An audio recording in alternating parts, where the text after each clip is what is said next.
আসসালামু আলাইকুম। আমি doctor Enamul Haque Parvez, natural medicine.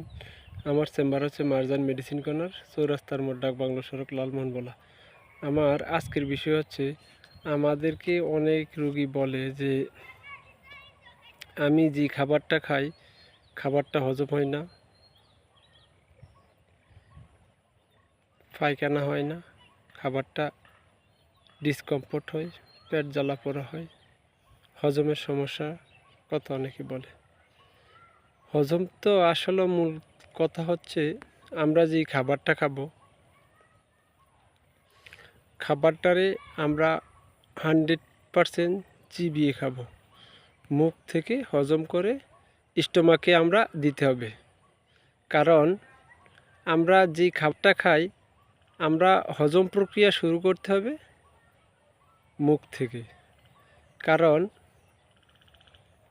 আমরা একটা কথা বলি যে খাবার খাবেন গিলে আর পানি খাবেন চিবিয়ে।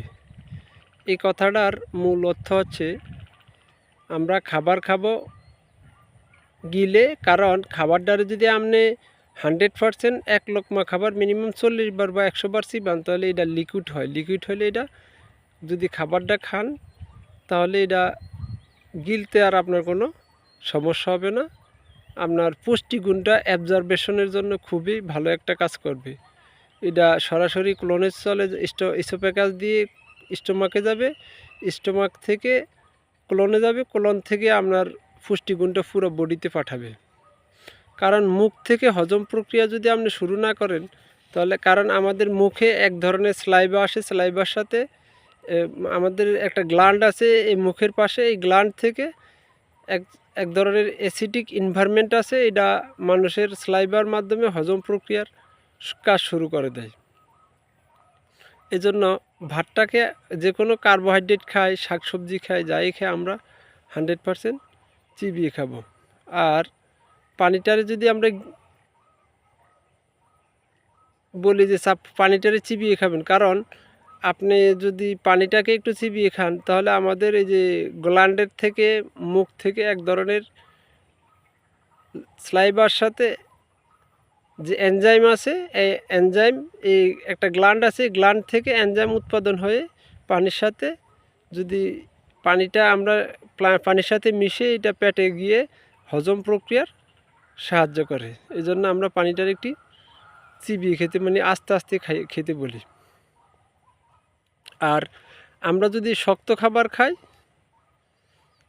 তাহলে আমাদের পেটে, যদি শক্ত খাবার আমরা সরাসরি গিলে ফেলাই, তাহলে হয় কি, আমাদের স্টোমাকটা, ইসোফেগাসটা ইনফ্লামেশন হয়। আর ইনফ্লামেশনের কারণে বদহজম, ডিসকমফোর্ট, বিভিন্ন বুক জ্বালা পোড়া, বিভিন্ন সমস্যা দেখা দেয়। এজন্য আমাদের হজম প্রক্রিয়াটা শুরু করতে হবে মুখ থেকে। কারণ মুখ থেকে যদি আমরা হজম প্রক্রিয়া শুরু না করি, তাহলে আমাদের পুষ্টিগুণটা সঠিকভাবে অ্যাবজর্বেশন হবে না। কারণ আমরা যদি খাবারটারে চিবিয়ে খাই, তাহলে আমাদের পুষ্টিগুণটা 100% অ্যাবজর্বেশন হবে। আমাদের ক্লোন যেই পুষ্টিগুণটা পাবে, ক্লোনটা পুরো বডিতে এই পুষ্টিগুণটা লিভারে পাঠাবে, লিভার পাঠাবে সমস্ত শরীরে পুষ্টিগুণ, যারে যে জায়গায় পাঠানো দরকার সে জায়গা। কিন্তু আমরা খাবারটা যদি শক্ত খাই, তাহলে আমাদের এই হজম প্রক্রিয়ার সমস্যা হবে। আর শক্ত না খেয়ে যদি আমরা পুষ্টিগুণটা সঠিকভাবে আমরা অ্যাবজর্বেশন করি, মুখ থেকে হজম করে নিই, আর আমাদের বডিতে যে পরিমাণ ব্যাকটেরিয়া থাকার কথা, কোষ থাকার কথা, তার চেয়ে বেশি হচ্ছে মিলিয়ন ট্রিলিয়ন ব্যাকটেরিয়া।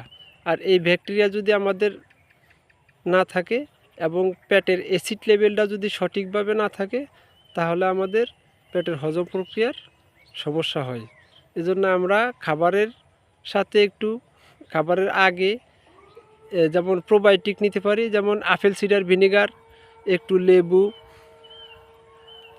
পানি, আদা পানি, অথবা খাবারের সাথে একটু লেবু মিক্স করতে পারি আস্তে আস্তে।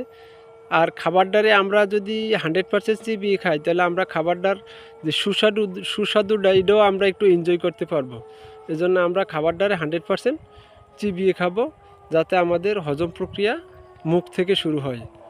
আর আরেকটা কথা হচ্ছে আমাদের বডিতে মিলিয়ন টিলিয়ন ব্যাকটেরিয়া থাকে, কোষ থেকে বেশি, কিন্তু মিলিয়ন টিলিয়ন ব্যাকটেরিয়া যদি পরিমাণ কমে যায় তাহলে আমাদের হজম প্রক্রিয়ার সমস্যা দেখা দেয়। আর এই জন্য আমাদের বাজারে দেওয়া যায় প্রোবায়োটিক আছে, দেখা যায় ওই যে অ্যাক্ট্রিয়া নামে প্রোবায়োটিক রিবায়ো আছে, এগুলো সকালে 2টা বিকালে 2টা খেতে পারি, তাহলে আমাদের হজম প্রক্রিয়াটা আস্তে আস্তে স্বাভাবিক অবস্থা ফিরে আসবে। অথবা একটু লেবু পানি, একটু আপেল সিডার ভিনেগার, আদা পানি, এই খাবারগুলো যদি খাই তাহলে আমাদের আস্তে আস্তে এই হজম প্রক্রিয়ার সমস্যাটা সলভ হবে। আর আরেকটা কথা হচ্ছে দুশ্চিন্তা মুক্ত জীবনযাপন করা হচ্ছে আমাদের আরেকটা নিয়ম।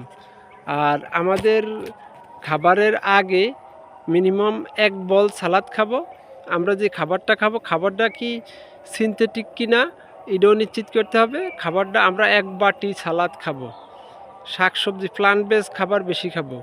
আর কার্বোহাইড্রেট যদি আমরা খাই তাহলে আমরা যারা মুভমেন্ট করি তাদের জন্য কার্বোহাইড্রেট দরকার আছে, কিন্তু আমরা ডিস্কে বসি যারা কাজ করি তাদের কার্বোহাইড্রেটটা হজম করতে ঝামেলা হয়। এজন্য আমরা যারা মুভমেন্ট করতে হবে, এক্সারসাইজ, ব্যায়াম, ঘুমের মানসিক প্রশান্তি, এগুলো যদি করি তাহলে আমাদের হজম প্রক্রিয়াটা ইনশাল্লাহ আস্তে আস্তে উন্নতি হবে। আজকে এই পর্যন্ত শেষ। আমার চ্যানেলটা যদি একটু ভালো লাগে লাইক শেয়ার সাবস্ক্রাইব করে দিবেন। আপনার একটা লাইক শেয়ার সাবস্ক্রাইব একটা মানুষের সুস্থ জীবন ফিরিয়ে দিতে পারে। আল্লাহ হাফেজ, আসসালামু আলাইকুম।